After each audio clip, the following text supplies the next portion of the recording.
Warning: this material has been copied or communicated to you by or on behalf of the University of Western Sydney pursuant to Part VA or VB of the Copyright Act 1968. The material in this communication may be subject to copyright under the Act. Any further copying or communication of this material by you may be subject of copyright protection under the Act.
Okay, let's begin. Welcome back. Good to see you still here after this morning. That's good. Just a reminder, a few housekeeping things. Please check your mobile phones and please only use your computers for Maths 2 related stuff. A few other housekeeping details just before we go on. To do with the tutorials. The Friday 2 to 3 tutorial may be closed. There's only a small number of people currently registered in that, so you'll get told about that if that affects you. There's a tute after this lecture from 5 till 6 that is quite full. It seems to be a fairly popular tutorial. You will need to make sure that if you're registered in that you actually go to that, because if you end up not turning up to that, your place may be given to somebody else who actually wants to come to that tutorial. So just make sure you do that. If you do need to change your tutes, see Lynn. Either email her or go and see her. No tutes week 1. Okay. And there'll be further information on the pass sessions that are available. Also, I mean, you know what PASS is. It's the peer group support. Shh, quiet, please. But that will be in P129 on Wednesdays from 12 to 1.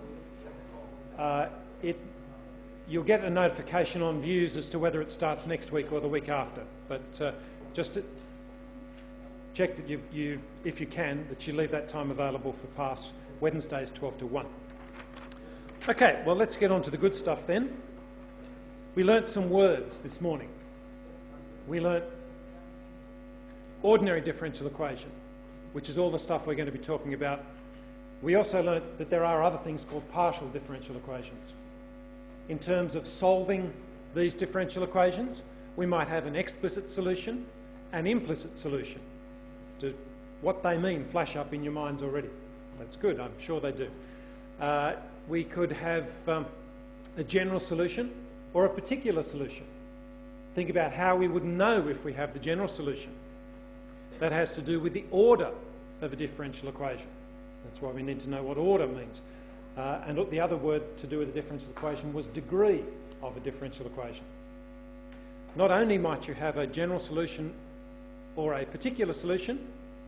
Particular solutions, remember, often come about through initial value problems, which we discussed. You might also have a singular solution.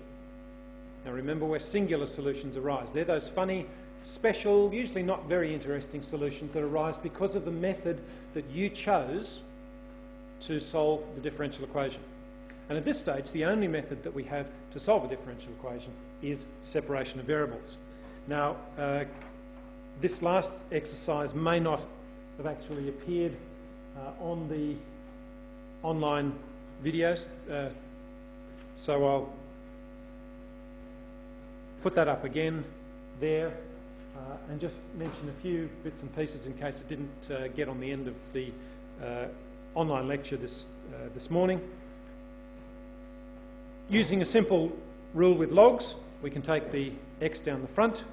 Because we're dealing with a log, we recognise that the question is telling us that y must be positive, bigger than 0. In separating variables, we look for factors of single variables. So there's just a factor of x, there's something to do just with y, something to do just with x, something to do with y. We can divide both sides by x, and we can divide both sides by y, as long as we note that we need to keep an eye on whether x and y are ever 0. Can y be 0? Well, often, but not in this case, because we've already checked that y must be positive, so we don't need to do anything further. If we didn't know that, we would need to check whether that was going to be a singular solution or not. On the other hand, x equal to 0 isn't really very interesting at all, because it represents just a single point, whereas y equals 0 represents a whole function of points. All right. We then need to be able to integrate both sides. We can put the integral sign in, but that's not because we're integrating both sides doing the same thing. It's because we're actually integrating both sides with respect to x, but when I use the change of variable formula, it's equivalent to having just put the integral sign in there. After that, you need to be able to do your algebra and your calculus correctly, to be able to do things like integrals using substitutions, or log integrals, or your other standard trig and integrals that you have in your tables. Okay, we were able to label this as an implicit solution because it wasn't y equals, it was some other function of y. It's a general solution because it was first order, for which we expect one arbitrary constant, and there's the arbitrary constant. There were no singular solutions. Okay, and the second exercise that we have to do in terms of separating variables, this equation isn't given in derivative form, it's given straight away in differential form, but we still need to be able to separate the variables. We also see that we have an extra piece of information, and as soon as we see the extra piece of information, we would call this an IVP, an initial value problem. And that's going to mean that once we've found the general solution here, we'll use this piece of information to find a particular solution. Well, separating variables is actually quite easy. If you just check, you need to just have a think about why that's the case.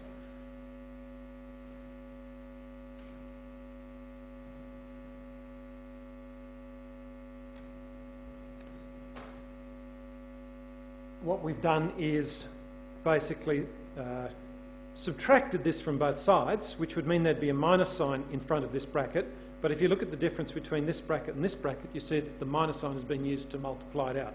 So the +1 became -1 and the -6 became +6. So if you're not quite sure how that happened, just take a few extra lines yourself at some stage later to do that. We have now separated the variables, and we would then integrate both sides of that. This integral is very easy. This integral involves the product of two functions, for which we would use integration by parts. And let me remind you very quickly of what integration by parts is. It says the integral of u dv is uv minus the integral of v du. Now, what is that telling you? It's telling you if you have the product of two things, as we do here, a function and a differential. You see here we have some functions and a differential. Then, however we identify these two things, we can pick out u, we can pick out v. I'll show you how to do that in a moment, remind you at least, because you've seen this before. And then we get this integral sort of the other way around, v du. The important thing is that this integral is simpler than this integral. There's no point in doing integration by parts. That's what you're looking for. You're looking for this integral to be simpler. So let's have a look at what we might do here. I could, my first attempt, say let, for instance, u be the cos x. And what if I then let dv be the rest of what's there? Well, what's the rest of there? Would be x dx. Now, you see what I said this morning? Functions equal functions, differentials equal differentials. Okay, so you know that's right. But now let's think about what this integral would look like if I chose this around this way. If I know what u is, how do I get du? Well, I differentiate this. This would mean that du was minus sine x dx. Again, differential equals differential. And how would I get v out of this? Well, I'd have to integrate. If the derivative is this, then v itself must have been x squared on 2. Now think about what that integral is then going to look like. It's going to be x squared on 2 times minus sine x. So we've gone from an integral that was x cos x to an integral that was x squared sine x. Is that easier or harder? That's harder. Okay? So that's not the way around. We wanted to do this. You can choose it the other way around, however. We could have said let u equal x and dv equals cos x dx. Again, function equals function, differential equals differential. So from u, I need to get du. So the derivative of x is just 1, so du is 1 dx. And to get v, I would integrate this, so v, the integral of cos, is sine x. Again, differential equals differential, function equals function. Don't let me just see du equals 1, for instance. There. Now let's see what this integral looks like. This integral here, integral of x cos x dx, where I've called that u and that dv, is equal to u times v, so we can see what they are there, x sine x minus the integral. Now this says take the v, multiplied by the du. There's the v, sine x multiplied by the du dx. And you see that this integral sine x is easier than the integral we started off with. You can do that. Integral of sine x, or integral of minus sine, has to do with causes. That's where this comes from. So you can check the last few little lines of just doing that integral, and you'll see you get this with the plus c, and that was called integration by parts. Okay, so just to remind you, I know that you've seen integration by parts in the past, but the point of integration by parts is to make this integral simpler than this one, so it depends on which way round you choose these things. But once again, the setting out's important. That's the only way you'll get these things right, is if you set it out correctly. Functions must equal functions, differentials must equal differentials, and then you can just substitute all the bits and pieces. Okay, so that is what we would call the general solution. It's an implicit because it's not y equals, and it's a general solution because it was a first order differential equation. You could change this to just be dy dx If you went, we've been going from derivative form to differential form, but if you went back the other way, you just have a single dy dx there. So it's a first order, we expect one arbitrary constant. There's the one arbitrary constant. Now, what does this mean? Again, this notation means when x is pi, y is 0. So that's what we've written here. That's the x value, that's the y value. So when x is pi, we can put pi into there. You can figure out what these things are using your calculator, or if you know what sine pi is straight off and cos pi is straight off. And we end up with, there'll be a -1 on this side, add it to both sides, we end up with c equals 1. So there we have the particular solution of this infinite family. This is the particular one that satisfies this initial value. Good.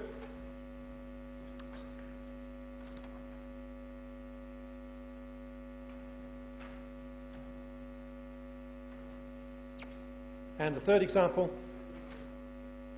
sorry, I'll put it further up so you can see it. And the third example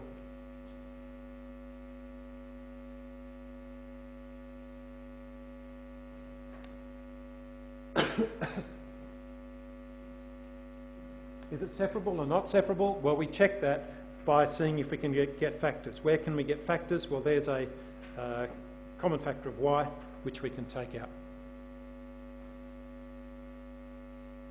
What's the question telling me? It's first of all telling me that y is a function of x, even though it's not dy dx. We know that y dashed means the derivative, so it's telling me that y is a function of x.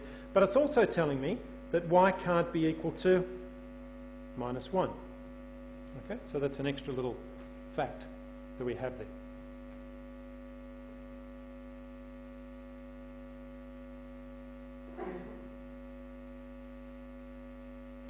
To separate variables, I would divide by the y, multiply by the y plus 1, and then change it from dy dx. This is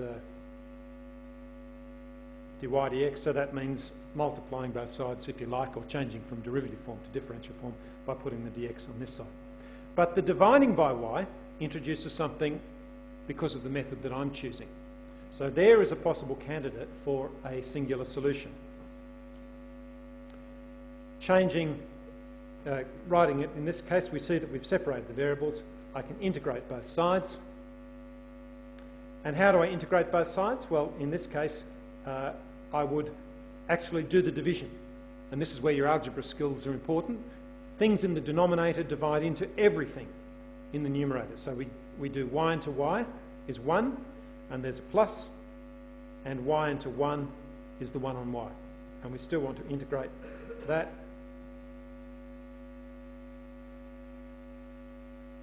So that hasn't actually done the integral yet, but now we can do the integral. We can say the integral of 1 is y, the integral of 1 on y is log of absolute value y, which we now know the reason of from this morning, and that's equal to the integral of x squared, which is x cubed on 3, minus an x and plus a constant. And we would call that the implicit, again, general solution. And now we ask ourselves, is there any singular solution? Well, I would need to go back and see where there might have been a problem with my method. Is this where I'm going to get a singular solution from? Yes or no? 50-50? No. Because that's told me by the question. Okay? That's something that the question says, don't worry about y equal -1. Whereas this is a possibility. It might still make the equation true, but it's just something I've excluded because I chose to separate variables in this way. So I also need to check for a singular solution. What about y equals 0? Could y equals 0 be a singular solution? Well, let's see. On the left-hand side, I get 0 dashed. What's the derivative of 0? 0. So that's equal to 0. On the right-hand side, I would get either there or there. I can see I get 0, times something divided by 1. So what's that? 0. So does y equals 0 solve this differential equation? Yes, it does. Put it in, left-hand side equals the right-hand side. So it is a solution. Now, that was the first step in checking for a singular solution. The second step was to see if we can actually get that from this. Well, I can't even substitute y equals 0 in here, can I? So I certainly can't get that solution from this equation, this general solution. So I can't get y equal to 0 from the general solution. Therefore, because of both of those things, y equals 0 is a singular solution. So the full solution to this differential equation would be given by the general solution and this extra solution.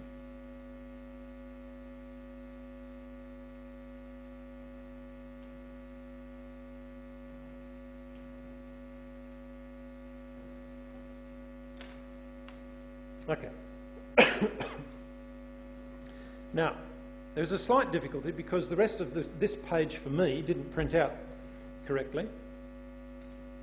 So,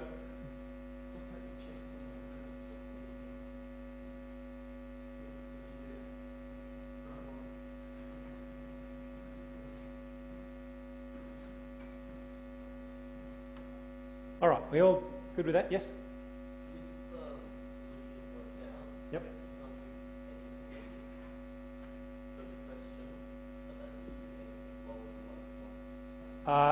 You can do anything except -1. So you can do lower than -1 and bigger than -1, just not exactly equal to -1. Yep. Okay, I'll put this up on the screen so that we have it on the video.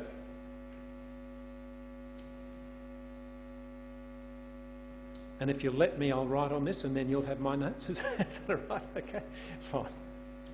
Okay, I'll try to be neatish. Exponential growth and decay. So here's how we look at some of these. Here's how we use some of these things. The first word here is model. A model for the spread of disease is to assume that the rate at which the number of infected people changes is proportional to the number of infected people. Okay. Now, a couple of things that we need to look at here. The first thing is, the thing that we're interested in is the number of infected people. Well, let's just take a step back. If you have only a few people with a cold, then they're likely to just infect the few people next to them. But if you have lots and lots of people with a cold, well, there are lots and lots of people being infected. So in fact, what that means is that the rate of infection, when there are low numbers of people infected, the rate of change is only small because they're only infecting a small number of people around them. But later on, when the number of people infected, these are the number of people infected here, population over time, when the number of people is large, they're infecting a large number of people around them. So the number of people infected is growing quickly. And what that means is all of the bits and pieces in the middle go like that. And that turns out to be exponential growth. You know what y equals e to the x looks like? It looks like something like this. So that's y equals k, e to the kx, with some constant out the front, and that constant represents how many people were initially affected. Okay, so we know what e to the kx looks like for some value of k, and if it's a really vigorous infection, then k is large, which means it's a very steep exponential curve, or if it's not such an infectious disease, then k is smaller and this changes less rapidly. Okay, so that's the first thing. The next thing we're going to do is give some names to people. The rate at which the number of infected people, well, that's what we're going to call P, is the number of infected people. And I have that written down here, but this is where I get it from the question. The rate. Now, things are changing over time, so a rate that changes over time is dp/dt. And proportional. What does proportional mean? Proportional means equals a constant times. If I say that y is proportional to x, then y equals kx. Okay? One grows like the other grows.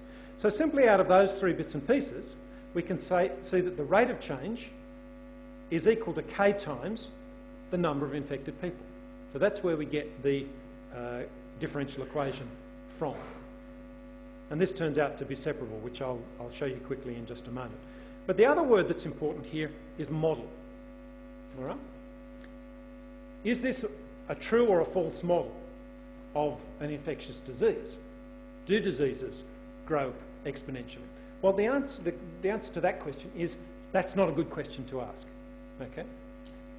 All models are actually false. If you think about a little model of a car, is it a true model or a false model?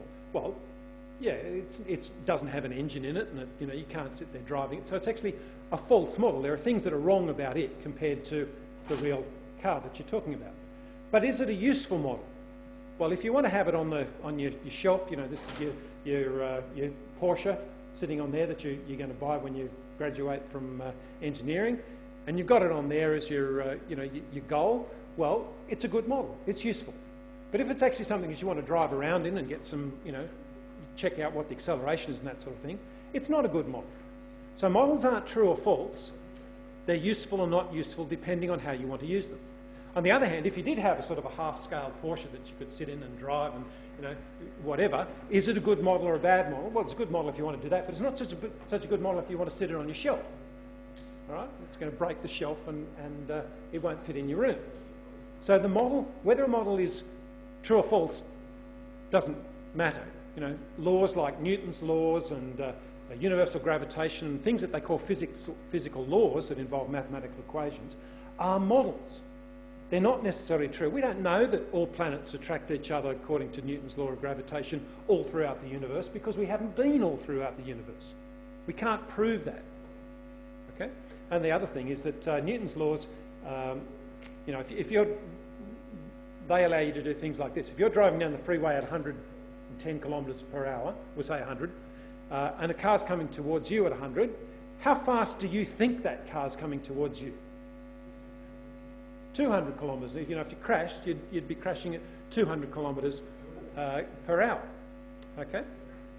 So what that means is that basically one person sees the other person coming towards them at the sum of those two speeds, because you're going that way and they're coming this way. So you're decreasing the distance between them at that double rate.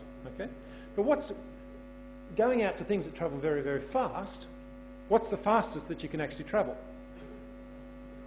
Speed of light. Okay? Nothing can travel faster than the speed of light. And what that actually means is you never measure anything coming towards you faster than the speed of light. But what if you're travelling at 3/4 of the speed of light and somebody else is travelling towards you at 3/4 of the speed of light? What does Newton's law say that you should measure them coming towards you at? 3/4 plus 3/4? 1.5. That can't be right if you can never measure anything travelling faster than the speed of light. So Newton's laws are in fact wrong. And they only discovered that when we realised, things were travelling that much faster. Something has to give in all of that stuff, and if you've ever done anything to do with relativity, what has to change, if you're not going to measure those things, is that time actually slows down and your mass actually increases when you travel very, very fast. But because no one was travelling very, very fast back in Newton's time and up to, even now, in fact, putting a rocket to the moon, people only used Newton's laws. They didn't use Einstein's laws. But when you're looking at how long cosmic rays and things last as they enter the atmosphere, the time for them slows down and they travel longer, they last longer, they live longer, particles in the atmosphere live longer when they're travelling very, very fast. Now, you can, go and look at all of that sort of stuff. But what I'm saying is, we don't use Einstein's laws to send people to the moon because the extra accuracy that we get out of that doesn't make any difference. It didn't matter if people landed on the moon here or a centimetre next to where they were. Okay? So again, both of those, Newton's laws and Einstein's laws, aren't true or false. They are mathematical models that are useful or not so useful in whichever situation you come to use them. Again, coming back to this. This model can't be true because if this graph kept on going, how far does an exponential graph keep on increasing? forever. Can there be, will there eventually, will this graph go past the number of people in the world? It can't, okay? So it can't tell you eventually that there'll be an infinite number of people infected. What has to happen at some stage is that this graph got up to there, but eventually it has to tail off as we get closer and closer to the actual number of people in the world.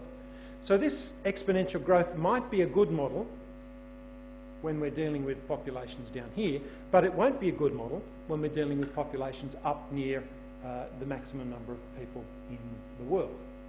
All right? So is it a true model or a false model? It's false. All models are false. But is it useful or not useful? That's the important question. In this case, if we're dealing with numbers down here, it will hopefully be useful. Okay. Let me show you the next thing. Separable. Separable means I can divide through by the p, and I can change from derivative to differential by multiplying, well, by making it look like that, putting the t over on this side. I would then integrate. But when I divided by this p, I should have written p not equal to 0, but can p be 0? Mathematically, yes, but physically, are we interested in 0 people infected? No. Okay, so this case we can ignore by the fact of the context, the fact that we're dealing with people and the number of people we're dealing with is bigger than 0. I would then integrate both sides, and this would give me log of absolute value p is kt plus a constant. Do I need the absolute values? In this case, no, because p is a population and it's positive. So this is okay as p is positive. Opposite of taking the log is exponentiating. So if I exponentiate everything on this side, I would just have p, removing the absolute value signs because p is positive. And on this side, I would have e to all of this. But remember, the plus as a power means times. So it's e to the kt times by e to the c, but e to the c is a constant, so that's what we have. So that's the solution done by separation of variables.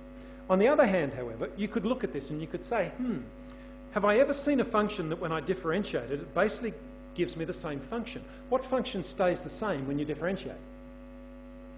The exponential function. Okay, so we see why exponential functions are coming up here. What function almost stays the same, except I end up multiplying by a constant? Well, again, that's the exponential, except when there's a constant up here, k. So what's the derivative of e to the kt? It's e to the kt stays the same, except I also have to multiply by the k, the derivative of kt. So that's where the k comes from. And the fact that we have a multiplying constant there doesn't change anything either. So that's the general solution. It looks to have two constants in it, but only one of them's arbitrary. It was a first order differential equation, so there's the one arbitrary constant. The other constant k comes from extra pieces of information that we have here that have to do with how quickly the disease spreads. So that k is determined by the problem. That's the single arbitrary constant that you need for the general solution. Okay, so what do we get out of here? If in the course of any given year the number of cases increases by 20% and there are 1,000 cases today, well, today we're going to call that times 0. So 1,000 will be the value of the population at time 0. And in how many years will it take to increase to 10,000 cases? Well, that 10,000 is p at some time that I'm interested in. And we have this extra piece of information that, okay, so if we had 1,000 cases today, then after 1 year, how many would I have if it increases by 20%? Yeah, so that's going to tell me that I can also write down that P1 is 1,000 plus 20% is 1,200. Okay, so we've been able to get all of these bits of information out of that, those words, and the important thing here is we have two pieces of information and I have two constants that I don't know, A and K. Now the rest of that down to here is only Eng Maths 1 or high school stuff. It's putting the values in, t in there, p in there, getting a value of a. Once we know what a is, I can, instead of writing a, I can write 1,000, and then I put t as 1 in there. 1,200 gives me that equation. Now how do we solve an equation like that for the constant k? We take logs of both sides, so you have to be able to take logs of both sides.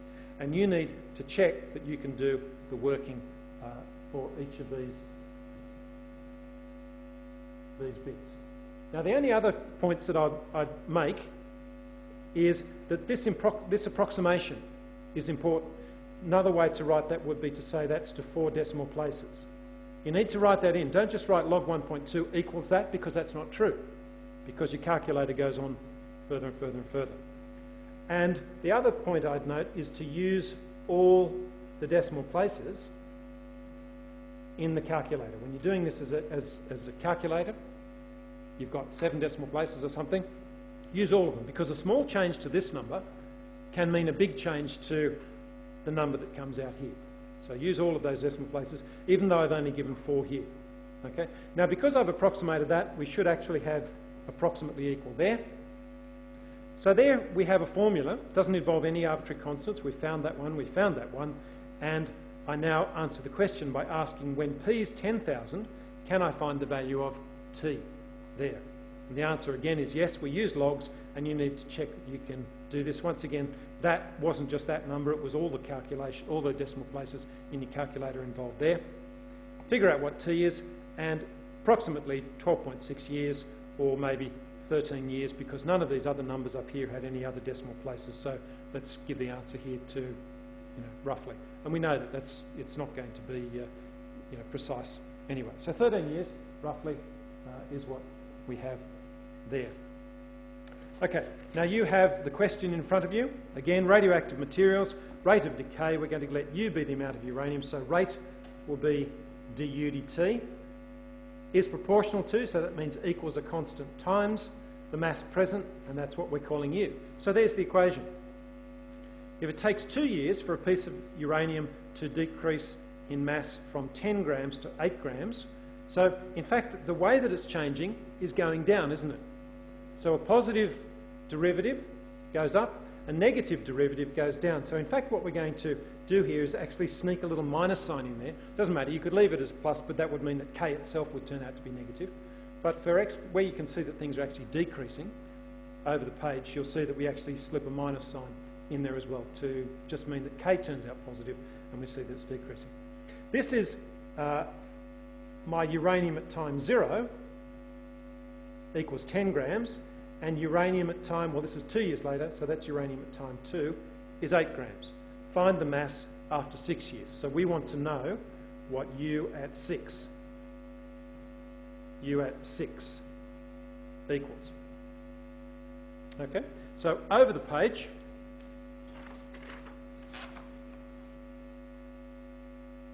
we have this thing.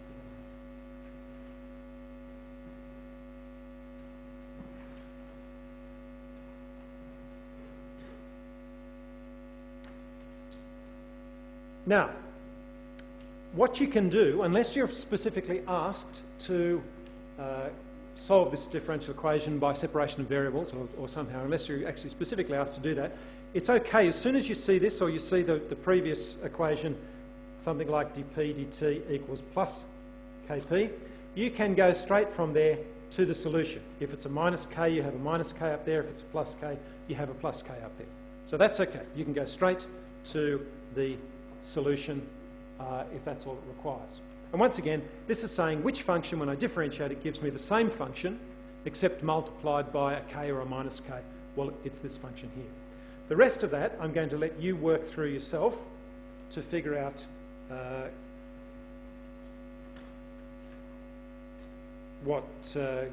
just really how to find these two numbers, because it's exactly the same as what we did before. It's plugging it in, it's using what you know about log rules. See if you can do it yourself and use these as a guide to see what's going on. But if you find you have trouble, again, this is to 4 decimal places, so there should be an approximately equal there.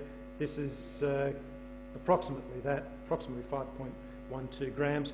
And in fact, because the numbers that you were given in the actual question, 6 grams and 8 grams, are only to 0 decimal places, probably best to just give it to 0 decimal places as well. So you would call that 5 grams as the answer. Okay. Newton's law of cooling. This is where we turn into CSI type people. If I have an object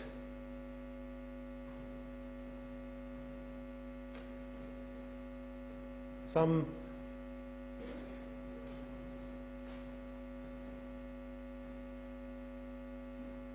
metal ball here somehow or other, whatever, and it's really, really hot, what will happen to it in this room?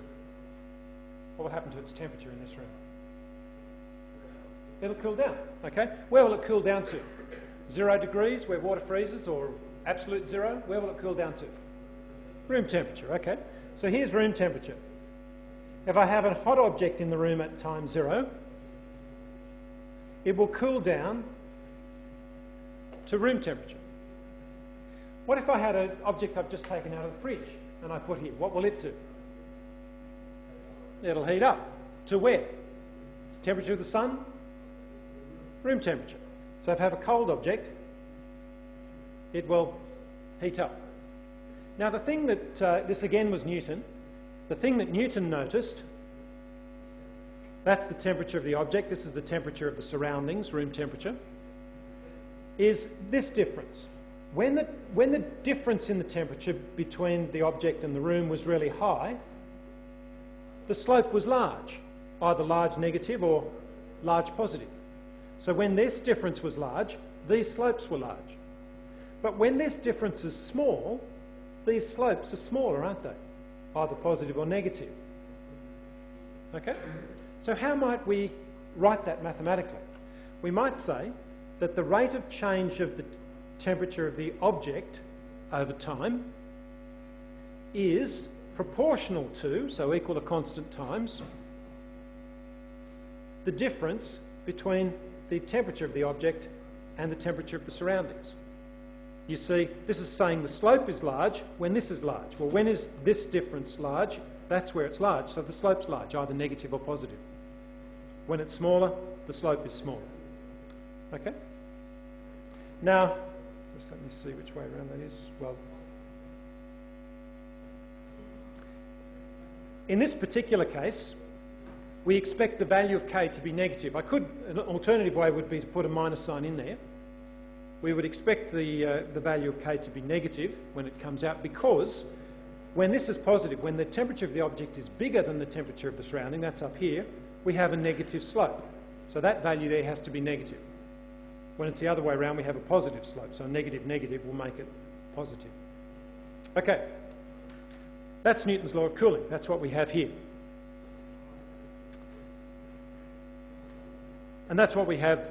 Let's read the words. Newton's law of cooling states that the rate of change of temperature, so that's dt naught dt, is proportional to, there's the equal to a constant times, the difference in the temperature of the surroundings in which it is placed and the object itself. So there's the difference between the temperature of the object and the temperature of the surroundings. So that's the maths of it. To solve that, we would like to separate variables, which means I divide by T naught minus Ts, and I change from derivative form to differential form by putting the dt there, and then I integrate. Now the first thing to notice is that we're saying that T naught minus Ts is not equal to 0 when we divide it by it. But what does that mean physically? If it is equal to 0, means we've just brought something at room temperature into the room. What will happen to it? Nothing. So that's a pretty uninteresting solution. That's just where it stays constant along here. So we know what happens in that case. We don't have to explore that any further. Let's now assume that this difference isn't equal to 0. Integrate both sides. Well, let me put an extra line in there. What will happen here? This will be log of the absolute value of T naught minus Ts. And on this side, I get kt plus a constant when I do that integral.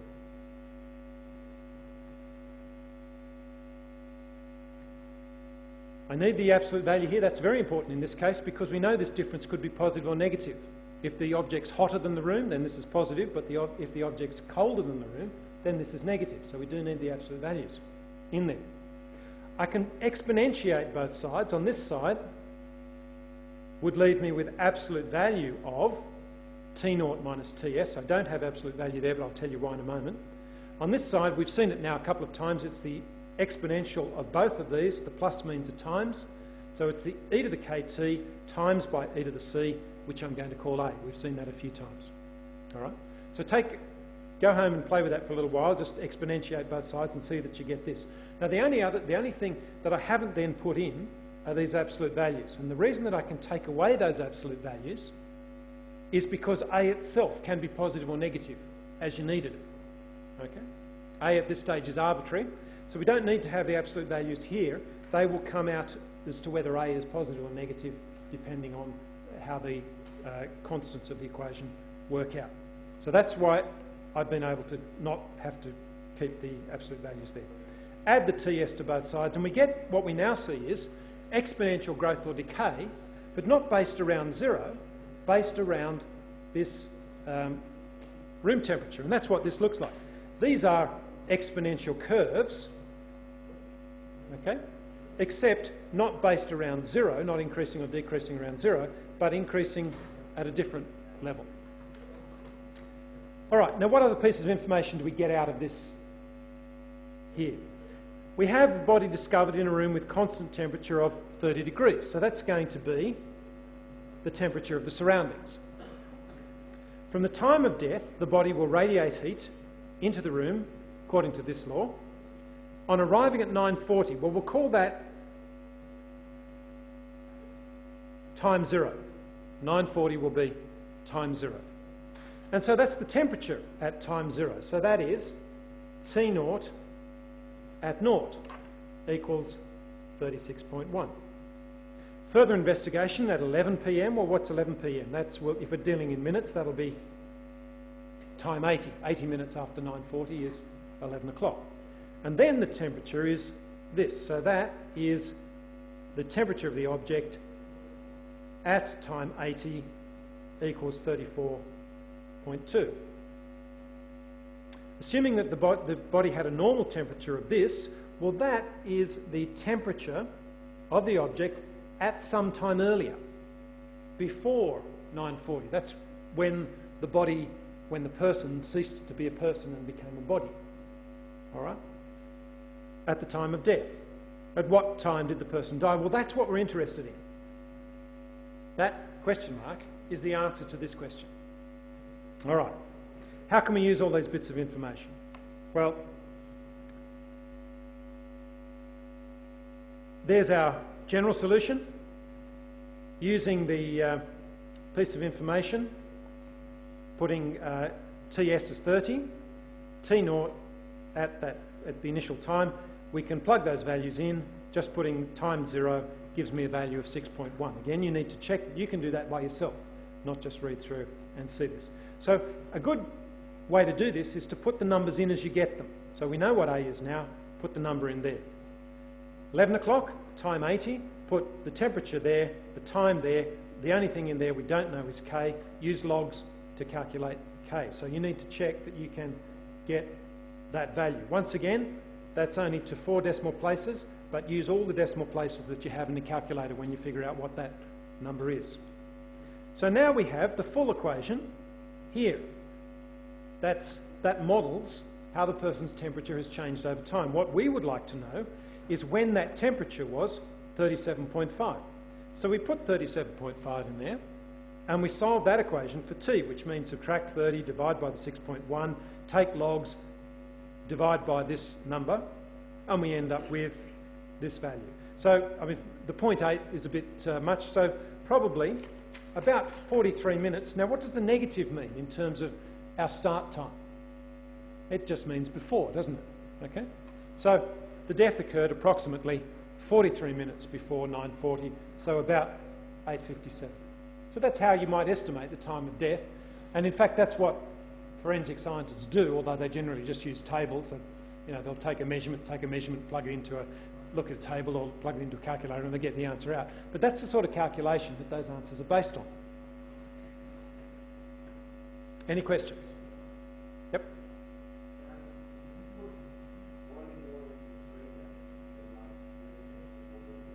Yep.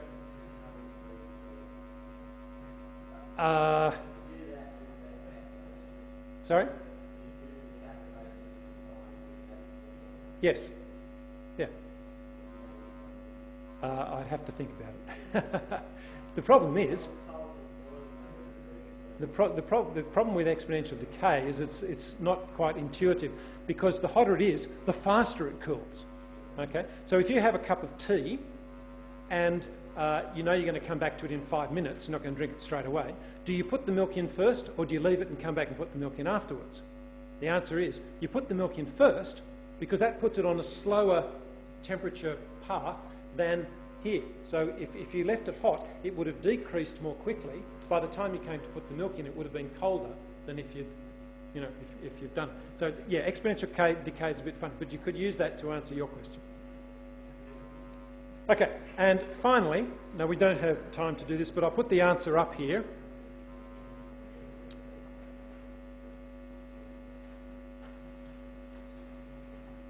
Do you have this working in front of you? You've been given that, haven't you, as part of the notes? Okay, all right. So I'll just mention it very briefly in the next few minutes. And this idea, either technological innovation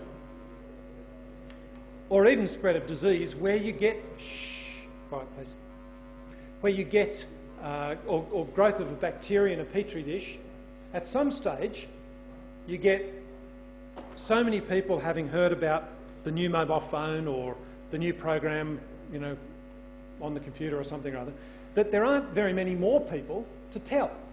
So it can't keep increasing exponentially.